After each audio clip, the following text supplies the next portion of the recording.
The following program contains adult language, poor taste in jokes, racial slurs, political slurs, slants, and all sorts of things that if you are sensitive and have a delicate constitution, you should probably go watch Teletubbies. You were warned. Hey kids, welcome back. It has been a while. Haven't done anything really techie in quite some time, and fall is upon us very soon here, even though yesterday it was 93 degrees. Today was beautiful. It was 81, but it's Saturday, and I worked on a gas hydroplane and swapped out a Nitro engine in another boat and did the family thing, so whatever else.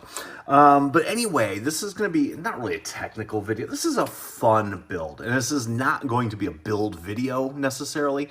Look, one hand, I'm confusing everybody. I have two. Either way, it's going to be interesting. I built a rescue boat a couple weeks ago, I think it was. And the ZippKits Tugster, and hang on, for those of you, everybody's seen this, I think. It turned out kind of neat. It's a cool little boat, you know. And I did convert it the other day to a 3S. So it's a little bit faster than it used to be. It used to be about, I'm going to say, it was walking speed at full speed, which was maybe 3.5, 4 miles an hour. Now it on a 3S, it's a little bit better. It's maybe six, which is fine because I used it a lot the other day for rescuing. What boat was it? Not Vader. I mean, Vader I did too. Oh, the Dumas Nitro vintage rigger. I brought that thing in because I was tuning the engine and it worked great. And I stalled it like 20 times out there, and my little tug brought it back in, and it worked great. And then I was out with my brother Chris, my buddy Chris, the other day. When I say brother, I don't have any brothers. My brothers are my friends. I had a couple little issues with the 3S modification, so I fixed that. So it's all good now, and I got my dwarf pirate on the bow. So I actually got a really good response from people. I'm going to put this to the side here. A lot of people really liked that boat. And sorry I don't have Yoda on here, but I'm going to be making a mess, so I took him off. People really thought that thing was cool. My buddy Garden Flyer, who's a good friend of mine down south, he thought it was cool, and a bunch of my friends did. So I thought, well, okay, we're going to put a twist on it. We're going to build another one. It's such a cheap kit. It's $29 for the boat, and the hardware kit, if you buy the basic hardware kit, is, what is it, 25 bucks, I think it is. So you're looking at 60 bucks, something like that. If you buy the brushless hardware kit, which is what I bought for the tug you guys just saw there, it was 130 bucks all in, minus the radio and the battery. Well, no, it comes with batteries. I didn't use them, but it comes with them. And so I thought, I want to do something cool and a little bit different. This is an experiment. I'm going to turn the fan on. Hang on. And it should work fairly well. I'm going to put a Nitro engine. Look how tiny this little Nitro engine is. It's freaking, this is a 0.9 or 09 engine. This is out of a 1/16 car. It's a buggy about this big. Hang on, let me grab one for you.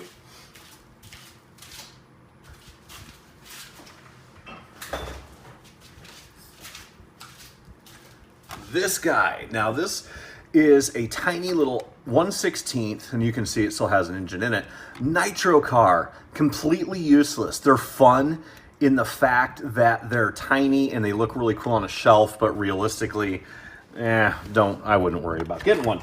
But I had a buggy one of that as well, and the differential in the back blew out because they're real tiny and fragile. So I yanked the engine. Then I 3D printed, oops, can't lose that. Then I 3D printed this thing that goes on the end, because what I want is I want to build a diesel tug, which a Nitro engine technically is. I don't know if you can say technically, but it's diesel-ish, you know, because it runs off of a glow plug and compression ignition and whatever else. So this little bit that I 3D printed is going to have set screws that go in there and there that lock into the spur gear, because I kept the clutch on here. That was the whole point. I want this thing to be able to sit and idle in the water without moving forward. And the only way to do that is to have a clutch. So I made this little unit that is going to, when this thing spins, it's just going to sit still, just like a car.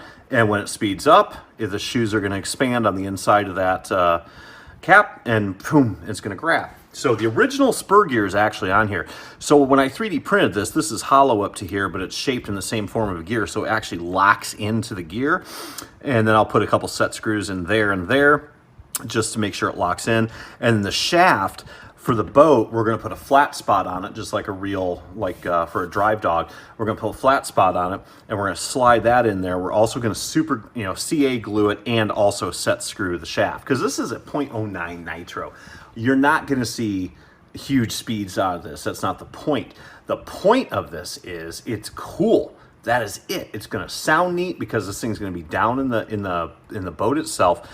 And I 3D printed a functional smokestack. So the exhaust, I'm going to have the nitro excess fuel and oil draining down into a port that's going to go outside the boat on the bottom, and the smoke is going to come out of the top. So it's going to be pretty cool. I decided to 3D print and design and 3D print my own wheelhouse for the tugboat, the Nitro tug. Here is the top off of the tug you guys just saw, the electric one. This one is the ZippKits stock wheelhouse, which is cool. It's a neat little boat. But yeah, I'm 3D printing it as we speak, actually, with a bunch of details. It's going to look totally different than this. And I detailed a bunch of stuff for the deck, like winches and all this stuff. We're going to make it look a little bit more realistic than this. This is a rescue boat. I didn't really care if it looked cheesy. I didn't spend a ton of time on it. But I've got LEDs, I've got a functional smokestack. I'm actually might even make this radio-controlled electric start. So if it stalls out in the middle, I can just boom, start it with the radio. I think I've got a good design for that. We shall see. Otherwise, we'll use a pull start. I don't know. It doesn't matter. But it's going to have LEDs. It's going to have, I'm going to airbrush the whole thing, try to make it look a little bit more realistic. Like I said, the wheelhouse is going to be pretty cool and whatever else. So, like I said, this is not going to be a build video. This is going to be more of a, check this out, it's kind of a cool fucking toy. And hopefully it works. If it works, great. If it don't, we'll give it a burial at sea. No big deal. Again, it's costing me like 45 bucks to do it, so who cares? Hang on a second. This is what you will get if you order the tug. That big old 8-pound tug comes in a box this big. Not very big, okay? So we're gonna go ahead and open this up. And I'm gonna tell you, I'm not gonna do a build video on this because it's very, very easy to build. This is, if you guys want to get, I'm gonna tell you right now, for one thing, the tug is fun. It is. It's fun just to sit on the deck or sit on, like if I'm back at my mom's, or sit on the bank or whatever the case may be, and just sit there and piddle around with this little boat. It's very, very cool. But if you want to get into boat building, like you've seen I've built hydroplanes from scratch. I've built outriggers, gas outriggers, electric outriggers, hydroplanes. The other thing, I don't think I've built a V-hull yet. But get one of these. This is actually so easy to build and cheap to build, but it'll give you the basic skills of wood boat building. It's really, really cool. So I do suggest you go to ZippKits. I'll put a link in the description. And, I don't know the guy. I know Joe. I mean, I don't know him, but I've talked to him via email. He's helped me out with some things. Really good people down there. And, support them. They're really cool. But I'm not pumping ZippKits on this, but what I am doing is saying, if you want to learn how to build a wood RC boat, start with this little Tugster, because if you screw it up, it's really not a big deal. It doesn't have to be light, it doesn't have to be perfect, and it's very, very cheap, and it gives you the basic building fundamentals for building a wood boat. Whether it's some really high-end hydroplane that you're building a Whiplash 20, or you're building a JAE 21 or 33 or whatever you're doing, outrigger, racing boats. It's really cool. So I bought the basic hardware kit, which is, I was originally, when I came up with this Nitro tug idea, was going to use a flex shaft and a reel prop and all this stuff. And I thought, I think I've got a way to do it, because we're not going to even be able to go full speed with that Nitro. I'm going to limit the radio so it only goes about 4 to 5 miles an hour. We're going to run the engine really rich. We're never going to go full speed. Not that this is a strong motor anyway. I mean, the thing's not going to do 100 miles an hour, don't get me wrong. But I'm going to limit it so it goes about the speed of the standard Tugster boat, a little on 3S. So I thought, well, if I'm having this pretty much the same amount of torque as a 500 kV motor, I could probably use the stock hardware kit. So I bought the stock hardware kit, came, you know, with the cheesy plastic propeller, the shaft, servo horn, does not come with the servo and all that crap, shaft oiler, all that good stuff. So very, very simple. The bill, very cheap, and newspaper from, I believe, Florida, which is cool. No big deal. And here is, that is it. That's what you get. So what we're going to do, we're going to take a razor blade. We're going to cut this open. I don't even need the instructions. I mean, I've already built one and it was just a couple weeks ago, so it's pretty straightforward for me now. But basically, there's the smokestack that I'm not going to use, and I'm not going to use the wheelhouse. I'm only going to build the hull because everything else is going to be 3D printed. Here's the pusher bumpers, if you will. We'll use those. Here's the hull, the tub sides, the other tub sides, battery, deck, lid. We're going to have to build the lid, the bulkheads, and all that other stuff. So what we're going to do is we're going to start out. And like I said, I'm going to build this off camera. I'm not going to waste all your time with this because it's very simple to do. If you can go to Walmart and buy one of those little plastic models and build it, you can do this. It's really very, very simple. And I think ZippKits would agree with me, and that's a good thing. Brilliant design. It's very, very cool. So what we're going to do, how I build this, I'm going to start with these bits and bobs here. Okay. Very simple. We're going to put this guy here, numbers facing up. And we're going to put this guy and make a mirror image. So it's going to go like that, okay? We're going to glue those together. But basically what I'm going to do, how I build these is I use CA activator, which is, CA is super glue.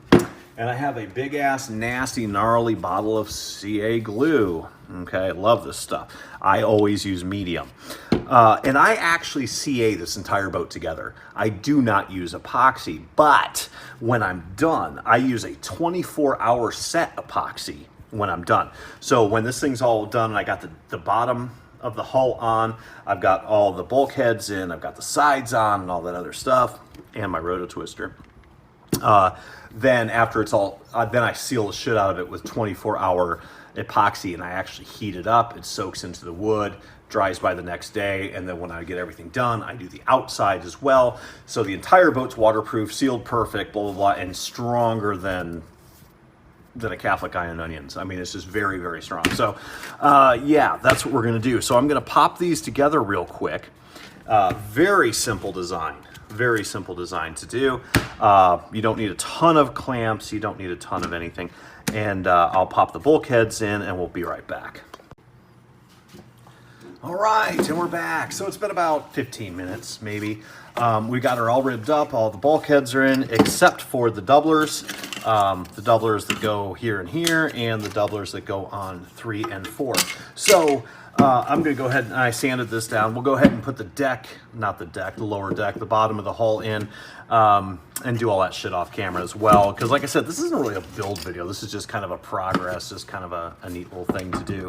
But everything's nice and square, nice and tight. Everything's good. And the next time you see this boat, which will probably be tomorrow, it's going to be pretty much ready to install the engine, I think. So we're going to build everything up inside of it and then tear it apart and you know, do all the paint and all that stuff. But I'll go ahead and do the bottom of the boat, the doublers. I will end up having to cut out probably right here because that's where the engine's going to go, and you can see it's set up for an electric motor.